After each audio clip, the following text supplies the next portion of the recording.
జై శ్రీరామ్, జై కృష్ణ. మీ X faster CH ఆనందం. మరొక వీడియోతోనే మీ ముందుకు వచ్చినందుకు నాకు చాలా సంతోషంగా ఉంది. గత 3 రోజులుగా నేను వీడియోలు పెట్టకపోవడం కారణం ఏంటంటే, కొన్ని గ్రామాలు వెళ్ళడం జరిగింది. కొన్ని గ్రామాల్లో పరిస్థితి అధోగతిగా ఉంది. అవన్నీ కూడా వీడియోలు తీయవలసింది. కాకపోతే వర్షాల కారణంగా ఆ వీడియో తీయడానికి వీలు పడలేదు.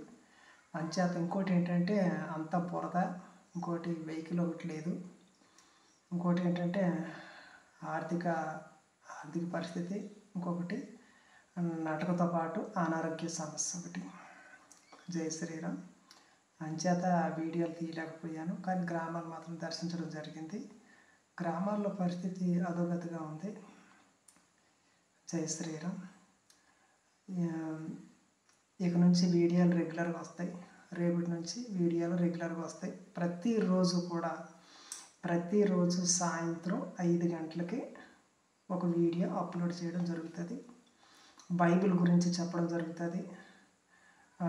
నేను ఎలాగా క్రైస్తవంలోకి వెళ్ళాను, పాస్టర్ని అయ్యాను, ఎక్కడెక్కడ సువార్త చెప్పాను అనే విషయాల మీద ఒక క్లారిటీ ఇవ్వడం జరుగుతుంది. అంటే నా సాక్ష్యాన్ని చెప్పడం జరుగుతుంది వీడియోలోనే. ఒక్కొక్క వీడియోలో నా సాక్ష్యం చెప్పడం, బైబిల్ గురించి కూడా క్షుణ్ణంగా చెప్పడం జరుగుతుంది. అంచేత తప్పకుండా రెగ్యులర్గా మా ఛానల్ ఫాలో అవ్వండి, లైక్ చేయండి, షేర్ చేయండి, సబ్స్క్రైబ్ చేసుకోండి. అంతేకాకుండా గత నెలలుగా వెహికల్ కొనాలని అడగడం జరుగుతూ ఉంది. కనుక ఎవరైనా మన హిందూ బంధువులను పెద్ద మనసు చేసుకొని తప్పకుండా కింద ఇవ్వబడినటువంటి డిస్క్రిప్షన్ లింక్లో ఉన్నటువంటి ఫోన్పే నెంబర్కి తప్పకుండా ఫోన్పే చేయండి. తప్పకుండా మీ యొక్క స్తోమతను బట్టి ఫోన్పే చేయండి, సహకరించండి, ఛానల్కి సపోర్ట్ చేయండి. మంచి మంచి వీడియోలు ఇక మీదట పెట్టడం జరుగుతుంది. అంతేకాకుండా మన సనాతన ధర్మం గురించి కొన్ని విషయాలు మాట్లాడటం జరుగుతుంది.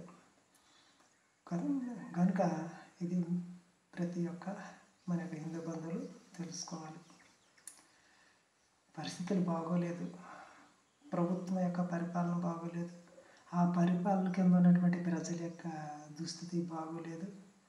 ప్రజల యొక్క విచ్చలవిడితనము ఇంకా రకరకాలుగా ఉంది, సంచరిస్తూ ఉంటే అవన్నీ మీ దృష్టికి తీసుకురావాలని కోరుకుంటున్నాను. క్రైస్తవ్యం రోజు రోజుకి పీటరిగిపోతూ ఉంది. హిందువుల మీద దాడులు చేస్తూ ఉంది. ఎక్కడ చూసినటువంటి అమర్శనత, గుళ్ళ మీద దాడులు ఇవన్నీ జరుగుతూ ఉన్నవి.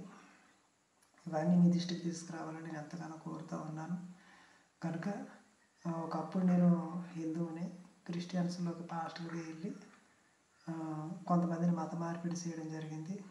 తర్వాత కొంతకాలం పాస్టర్తనం చేసినాక అందులో ఉన్నటువంటి మోసాలని అన్నిటిని తెలుసుకొని క్రైస్తవ్యాన్ని వదిలేసి పాస్టర్ జాబ్కి స్వస్తి చెప్పి తిరిగి మన యొక్క సనాతన ధర్మంలోకి వచ్చి మన ధర్మాన్ని కాపాడాలని, ధర్మానికి అండగా నిలబడాలని, క్రైస్తవం వల్ల మత మార్పిడి గురవుతున్నటువంటి హిందువులకి యొక్క మేలుకొల్పుగా నేను చైతన్యంగా సాక్షిగా నిలబడి సేవ జరిగించాలని ఎంతగానో ఆశపడి వెహికల్ అడగడం జరిగింది. కొంతమంది సుమతిస్తూ, ప్రశ్నిస్తూ, ఆలోచిస్తూ కాలయాపన చేసి ఆలోచన చేశారు. జై శ్రీరామ్. కనుక తప్పకుండా సహాయం చేసి మన ఛానల్ని సపోర్ట్ చేయండి. రేపటి నుంచి రెగ్యులర్గా వీడియోలు పెట్టడం జరుగుతుంది. లైక్ చేయండి, షేర్ చేయండి, సబ్స్క్రైబ్ చేయండి. మరొక వీడియో కలుద్దాం. Thank you.